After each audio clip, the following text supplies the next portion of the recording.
ایک فحشہ، ایک بد چلن، بد زبان، زانی عورت اللہ کے ہاں کیسے بخشش کے لیے چنی گئی؟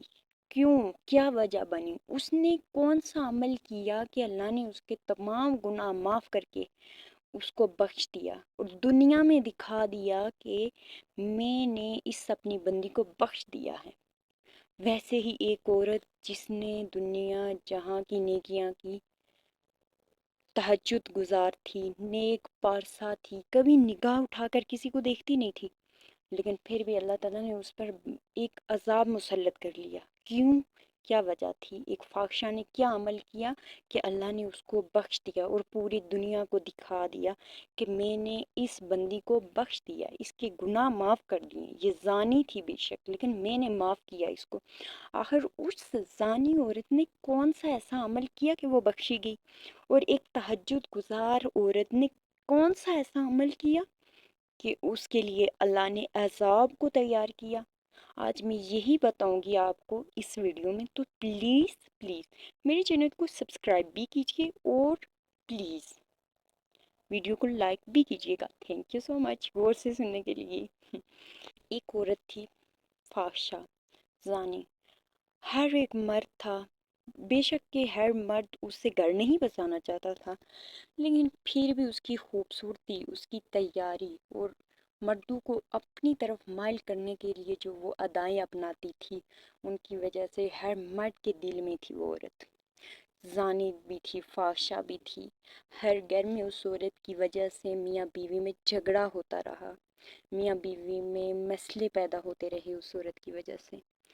بہت سارے وہ ایسے کام کر جاتی تھی نشے میں کہ دیکھنے والا حیران رہ جاتا۔ اپنے ملنے والوں کے ساتھ بیٹھ کر وہ نشہ کرتی، دور دور سے مرد اس کے ساتھ آتے، راتیں گزارتے اور پھر دوسرے دن مزے سے چلے جاتے۔ وہ عورت ایسی تھی کہ ہر آدمی کہتا کہ جو ایک بار اسے دیکھ لے تو اس کا اپنا ایمان بھی ضائع ہو جاتا ہے۔ ہر بیوی کو خطرہ ہوتا کہ میرا یہ شوہر جب اس فاحشہ کے پاس سے کیا اس کی گلی سے بھی گزرے گا تو اس کا ایمان ڈگمگا جائے گا۔ ایک ایسی عورت تھی وہ۔ پھر ایک دن جب اللہ نے اس کی بخشش کا سامان کرنا تھا، اللہ نے فیصلہ کیا کہ میں اسے بخشوں گا، تو اللہ نے کیا کیا؟ اللہ نے ایسا انتظام کیا کہ ہم انسان کی عقل دنگ رہ جاتی ہے۔ اللہ کتنے چھوٹے عمل سے بھی بخش دیتا ہے اور کتنے چھوٹے عمل سے سزا بھی دے دیتا ہے۔ بس اللہ سے دعا کریں کہ اللہ ہمیں اتنی توفیق دے کہ ہم نیک عمل کر سکیں اور اسی نیک عمل پہ ہماری ڈیتھ بھی ہو، ہماری موت بھی ہو۔ ایمان کو سلامت رکھ کر جس کی موت ہو جائے، یقین جانے وہ خوش قسمت ہوتا ہے۔ اس خاتون نے کیا کیا؟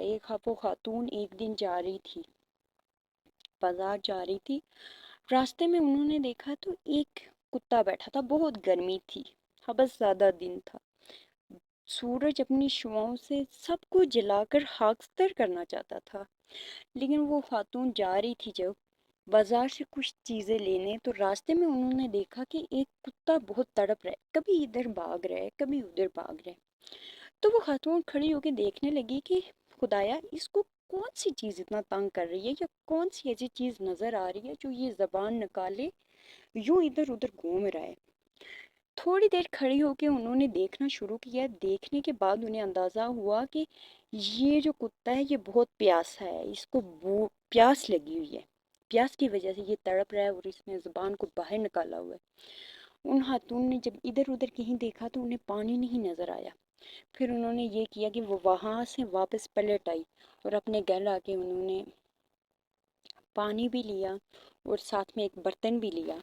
جا کے پھر وہ پانی لے کے اس کتے کے آگے رکھا، اس برتن میں ڈالا، اور وہ جب اس کتے نے اس پانی کو دیکھا، خوشی سے وہ چھلانگے لگانے لگا۔ خوشی سے جب وہ چھلانگے لگانے لگا تو وہ تھوڑی دور کھڑی ہو کے وہ خاتون دیکھنے لگی کہ آیا میں دیکھوں کہ میرے یہ جو ایک اندازہ تھا کہ یہ پیاس سے اتنا تڑپ رہا ہے، کیا واقعی یہ پیاس سے تڑپ رہا ہے، یہ پانی پیے گا؟ وہ خاتون دیکھ کے حیران ہو گئی کہ وہ کتا بھاگ کے برتن کے پاس آیا اور پانی پینے لگا۔ کافی دیر پانی پینے کے بعد اس نے آسمان کی طرف دیکھا اور یوں لگا جیسے اس عورت کو دعا دے رہا ہے یوں لگا جیسے وہ اس عورت کے لیے دعا کر رہا ہے یا شکر ادا کر رہا ہے، یہ تو خدا بہتر جان۔ خیر وہ خاتون وہاں سے واپس بازار کو چل دی، انہوں نے پھر اتنا کچھ نہیں کیا، سوچ بچار نہیں کی اور چلی گئی۔ انہوں نے کہا چلیں شکر ہے میرا اندازہ ٹھیک ہوا ہے، یہ کتا اپنی پیاس بجھا چکا ہے۔ جب وہ بازار سے گھر آئی تو رات کو ان کو ہارٹ اٹیک ہوا اور ان کی ڈیتھ ہو گئی۔ ہے نا حیرت کی بات، اللہ نے ان کو موقع ہی نہیں دیا کہ اس عمل کے بعد بھی وہ مزید گناہ کر سکیں۔ جب ان کی ڈیتھ ہو گئی تو ان کی آس پاس کے لوگ آئے کہ چلیں ان کو دفنا دیں، جنازے پڑھیں اور پھر ان کو دفنا دیں۔ جب عورتیں ان کو غسل کروانے لگی تو جنازے سے خوشبو آنے لگی، خوشبو ہر طرف چھانے لگی، تو ساری عورتیں حیران کہ اتنی گناہ گار عورت، اللہ اس سے خوشبو کیسے آ سکتی ہے، کیوں کر آ سکتی ہے، اور اس کے چہرے کی مسکراہٹ دیکھیں جیسے یہ اللہ کو پا گئی ہو، موت کے وقت اس نے اللہ سے ملاقات کی ہو۔ خیر ان لوگوں نے پھر یہ کیا، جب قبر کھودی گئی تو جس شخص نے وہ قبر کھودی تھی اس شخص نے کہا کہ آج کتنی پارسا اور نیک خاتون کو اللہ نے اپنی طرف بلایا ہے، مجھے قبر کھودنے میں کوئی مسئلہ نہیں ہوا اور اتنی خوبصورت قبر تیار ہوئی ہے، اور جیسے ہی قبر تیار ہوئی ہے تو بس قبر سے بھی خوشبو آنے لگی۔ وہ حیران ہو گیا، اس نے کسی سے پوچھا کوئی بتا سکتا ہے کہ مجھے کہ اس عورت نے کیا عمل کیا ہے جس کی وجہ سے یہ عورت اللہ تعالیٰ کو اتنی محبوب ہوئی کہ اللہ نے اس کی قبر سے بھی خوشبو اتنی نکالی کہ میں نے آج پہلی دفعہ یہ خوشبو سونگھی ہے۔ ایسا کیا؟ پھر جب اس نے سنا کہ یہ تو ایک فاحشہ اور زانی عورت تھی، وہ حیران رہ گیا کہ خدایا ایسا بھی ہو سکتا ہے، کیسے، کون سے عمل کی وجہ سے یہ بخشی گئی ہے یہ عورت، کیسے اللہ نے اس کو اتنا اعلیٰ درجہ دیا کہ ہم انسانوں کو بھی بتا دیا ہے کہ یہ مجھے، میں نے اس کو بخش دیا ہے، یہ مجھے پسند آ گئی ہے، اس کا مجھے کوئی عمل پسند آ گیا ہے۔ تو اللہ نے اپنی جنت سے خوشبو بھیج دی، جنازے کو بھی معطر کرنے کے لیے اور قبر کو بھی معطر کرنے کے لیے۔ خیر جب وہ اس عورت کو انہوں نے دفنایا تو بڑے تعجب سے وہ ایک دوسرے سے باتیں کرتے رہے۔ وہاں بھی ایک ولی اللہ تھے، اللہ کے بہت نیک بندے، تو وہ جب لیٹے تو انہیں خواب آیا کہ وہ خاتون ان سے خواب میں ملتی ہیں اور کہتی ہیں کہ اللہ نے مجھے بخش دیا ہے، اللہ نے میرے سارے گناہ معاف کیے ہیں، اور مجھے صرف اس بات پہ بخش دیا ہے کہ میں نے اللہ کی بے زبان مخلوق پہ جاتے ہوئے اتنا ترس کھایا ہے کہ بس اس کو پانی کے چند گھونٹ پلا دیے، اللہ کو میرا یہ عمل اتنا پسند آیا کہ اللہ نے مجھے اس عمل کی وجہ سے بخش دیا ہے، اللہ نے میرے گناہ معاف کر دیے۔ ہم ایک ایسے انسان ہیں کہ ایک انسان کی برائیاں لے کے ساری زندگی انہی کا ذکر کرتے رہتے ہیں، یہ تو اللہ کی ذات ہے کہ اس کے اتنے گناہ معاف کر کے اللہ نے اسے ایک ہی دن میں نیکی کرنے کی توفیق دی، اور اسی دن اللہ نے اس کی زندگی کا خاتمہ بھی کر دیا۔